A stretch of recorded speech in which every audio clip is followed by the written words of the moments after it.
Good evening, Internet Explorers. Poetry. It is a complicated, nuanced artistry of communication. I personally find something magical about the idea of limiting the way we communicate in order to say something that much more powerful.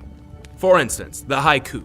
Can you say something that's intriguing, powerful, interesting, emotional, with only 5 syllables, 7 syllables, and then another 5 syllables?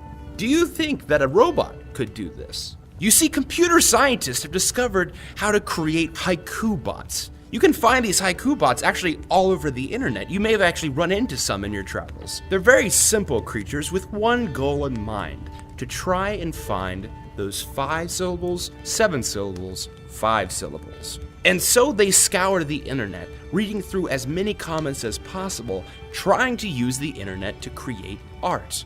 Have we created robots now that can create their own art using the power of the internet? In many ways, absolutely not. You see, when the internet is your muse, you tend to have a lot of stupid thoughts. If you've spent any time on the internet, you know there is a lot of waste. There are a lot of ideas that are not super duper awesome okay.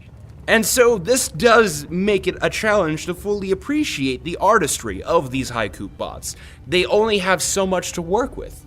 And that so much to work with is us, our comments, our tweets, our blogs. That is the only source they have to work with. And so their bodies of work can be a little bit difficult. When observing the work of an artist, you tend to look for common themes or reoccurring ideas or motifs. But with these Twitter bots, there seems to be no connection between any of these haikus other than the fact that they have 5 syllables, 7 syllables, and 5 syllables. Other than that, these poems tend to be contradictory, often idiotic, and almost always without meaning or context. There doesn't seem to be much rhyme or reason to these poems at first. And spending a lot of time reading the poetry of these robots, it's interesting. Their poems are so random, so without context, that instead of seeing all these poems as disproportionate voices that aren't connected in any way, you start to really feel like you're reading and hearing the voice of the internet as a whole. And so when I see these Haiku-Bots' bodies of work, I don't see just those 5, 7, 5 syllables. I start to hear the rhymes of our daily conversations. It's not always easy to see, but there are larger schemes at play in the way we communicate. It's such an abstract way to appreciate the internet. You don't get lost in conversations anymore. You only hear little tidbits, only little snippets, echoes of other meaningful conversations.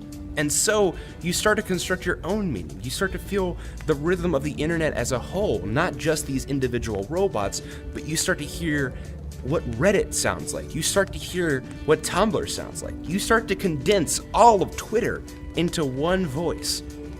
These Haiku-Bots have gone beyond the haiku, and they are now starting to tap into the poetry of the internet at large. I recommend their work.